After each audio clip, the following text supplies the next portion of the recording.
मेरे प्यारे परिवारजन, महिला आरक्षण के लिए इतने दशकों से कोशिश तो हो रही थी, लेकिन मैं आपसे जानना चाहता हूं, 3 दशक से बात हो रही थी, नहीं हो पा रहा था। आज ये संभव हुआ है। मैं जरा आपसे पूछना चाहता हूं, ये संभव कैसे हो पाया? ये कैसे संभव हो पाया? ये कैसे संभव हो पाया?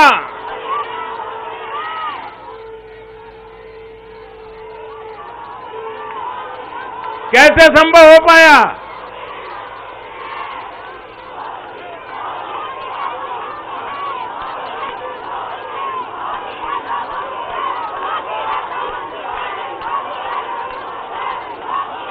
अब मैं आपके जवाब को जरा ठीक करता हूं। ये मोदी ने नहीं, ये आपने किया है, करोड़ों देशवासियों ने किया है। और ये कैसे किया है? उसका एक सबसे बड़ा कारण है, देश की जनता ने, देश के मतदाताओं ने, विशेष करके मेरी माताओं बहनों ने वोट देकर के एक पूर्ण बहुमत वाली मजबूत और स्थिर बनाई सरकार बनाई।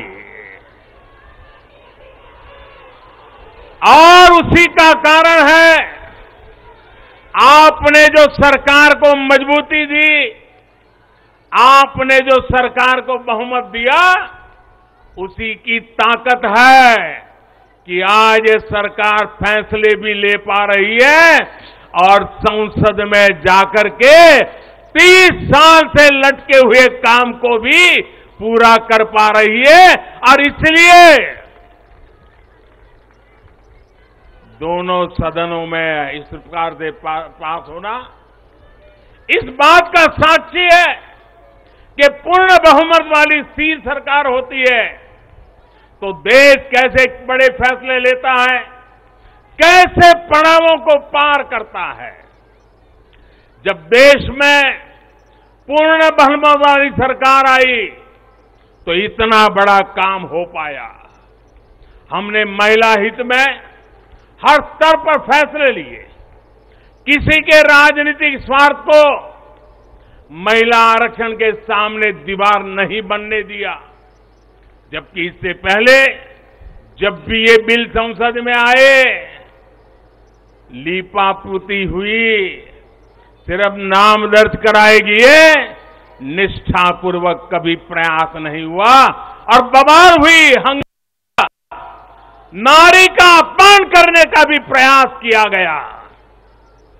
मैं तो कल भी, सबने वोट तो दिया, लेकिन कुछ लोगों को इसमें तकलीफ थी कि नारी शक्ति वंदना शब्द क्यों लाए हो। क्या इस देश की नारी को वंदन करना चाहिए कि नहीं करना चाहिए? क्या माताओं बहनों को प्रणाम करना चाहिए कि नहीं बहना चाहिए? क्या माताओं बहनों का गौरव सम्मान बनाना चाहिए कि नहीं बनाना चाहिए?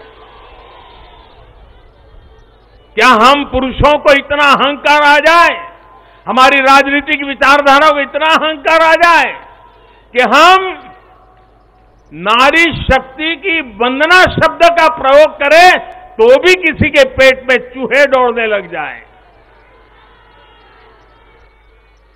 लेकिन अब आप जब देश में पूर्ण बहुमत की स्थिर सरकार है तो महिला आरक्षण बिल, नारी शक्ति वंदन अधिनियम एक सच्चाई बन गया है।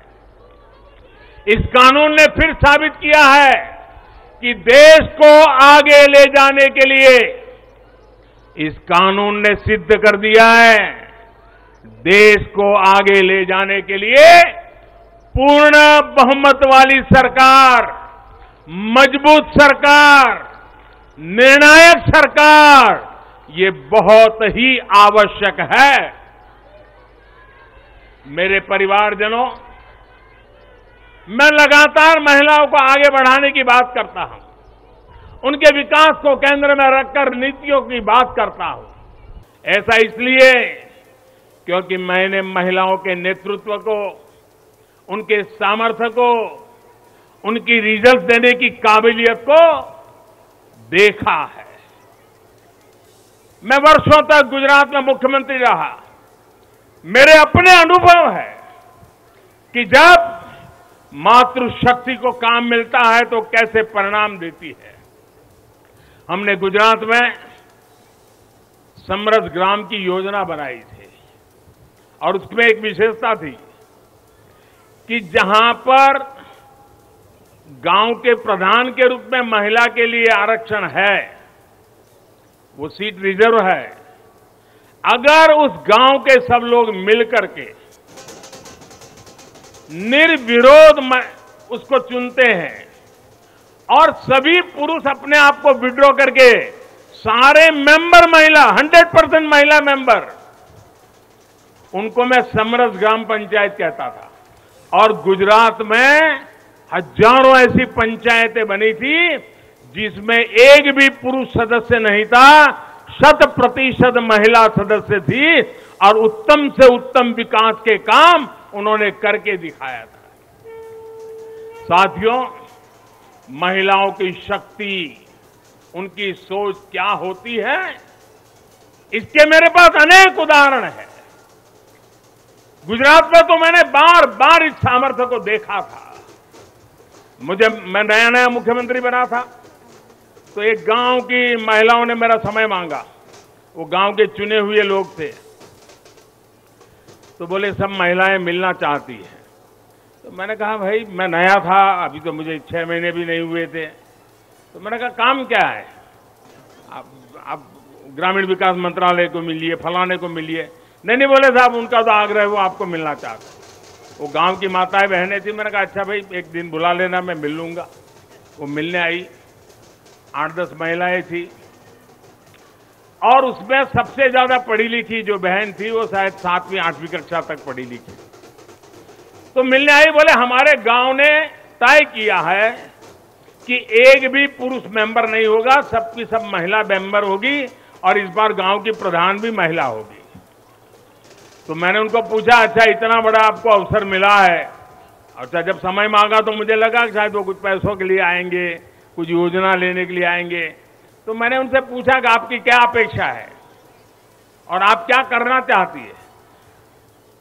7वीं 8वीं कक्षा पढ़ी लिखी वो गांव की प्रधान महिला और बाकी मेंबर तो उससे भी कम पढ़े लिखे थे। वो 8-10 बहनें आई थी, गांव की बहनें थी। पहली बार गांधीनगर देखा था।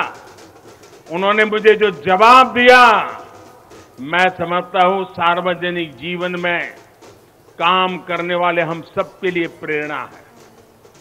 उस बहन ने मुझे कहा कि मेरी एक इच्छा है, हमें 5 साल मिले हैं, हम 5 साल में ऐसा कुछ करना चाहते हैं कि हमारे गांव में एक भी व्यक्ति गरीब न रहे। आप कल्पना कर सकते हैं क्या दृष्टिकोण होगा उनका। और सच में ट्रांसफॉर्मेशन का कहां आधार होता है ये उनको मालूम था। ये सामर्थ्य और सोच हमारी माताओं बहनों के, गांव में बैठी बहनों को भी होता है। साथियों, महिलाओं में सकारात्मक बदलाव की प्रवृत्ति और संसाधनों के बेहतर से बेहतर इस्तेमाल की दूरदर्शिता हमें हर जगह पे मिलती है। परिवार में तो डगर डगर पे नजर आता है।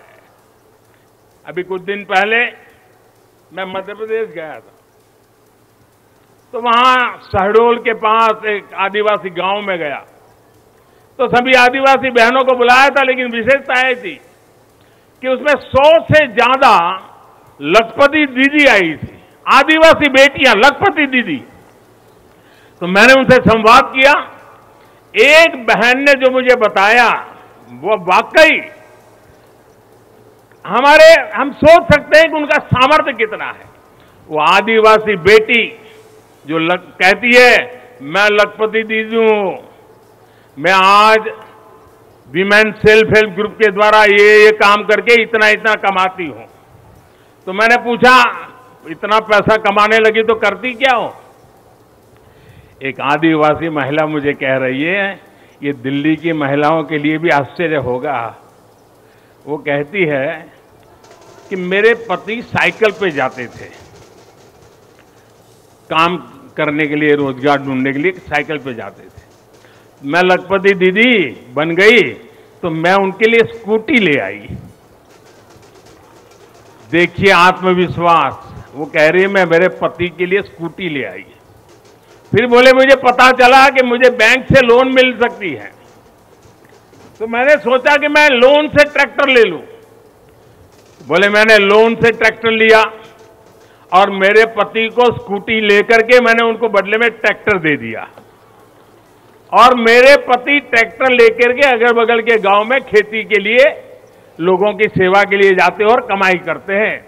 और बोले अब तो मेरी स्थिति है कि मैं कुछ ही महीनों में वो ट्रैक्टर की लोन भी वापस कर दूंगी। यानी एक मेरी आदिवासी बहन लखपति दीदी की क्या विजन होता है, कल्पना होती है। अभी 1-2 महीने पहले मैं उनसे बात करके आया। साथियों मुझे कहना यही है कि नारी शक्ति मंदन अधिनियम देश के भाग्य को बदलने का काम करेगा। और उसके पीछे मेरा जो ये अनुभव है, इसके कारण मेरा विश्वास अनेक गुना बढ़ गया है। नारी जब कोई भी जिम्मेदारी संभालती है तो उस संकल्प को सिद्ध तक ले जाने के लिए वो जी जान से जुट जाती है। इस कानून का सबसे बड़ा लाभ ये होगा कि ये कानून देश की नारी शक्ति में बहुत बड़ा विश्वास पैदा करेगा। देश के लिए काम करने का जज्बा, भारत को आगे बढ़ाने की जो शक्ति है वो कई गुना बढ़ जाएगी। आप गुजरात के डेयरी उद्योग को मैं भली बात ही जानता हूं। ये अमूल वगैरह इतने बड़े बड़े नाम सुनते हैं ना, उसके मूल में सभी महिलाएं हैं जो पशुपालन का काम करती है, दूध के व्यापार का काम करती है। और आज डेयरी को अरबों खरबों का व्यापार उन्होंने बना दिया है। हम लोग लिज्जत पापड़ जानते हैं, आदिवासी महिलाओं ने शुरू किया हुआ प्रकल्प आज मल्टीनेशनल कंपनियों को टक्कर मारने वाला लिज्जत पापड़, ये हमारी नारी शक्ति का परिचय देता है। ऐसा हर राज्य में आपको मिलेगा।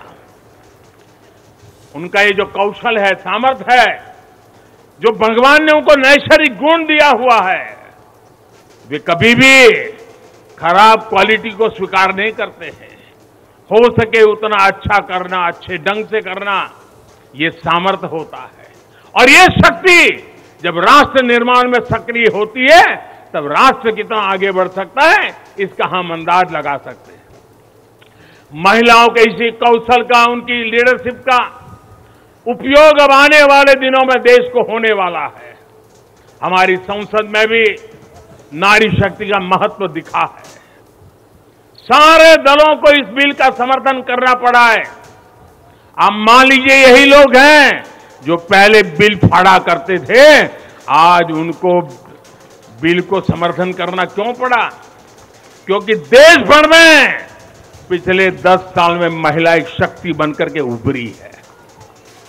और हमने संसद में पहुंचने से पहले देश में सामर्थ्य जुटा दिया ताकि संसद में कोई हिल न पाए, इसका पूरा प्रबंध करके हम सदन में गए। ये आप ही के सामर्थ्य पर भरोसा करके मैं गया था, ये आप ही की शक्ति पे भरोसा करके मैं गया था। और आपकी शक्ति ने रंग दिखा दिया कि सभी राजनीतिक दलों को इस काम में जुड़ना पड़ा।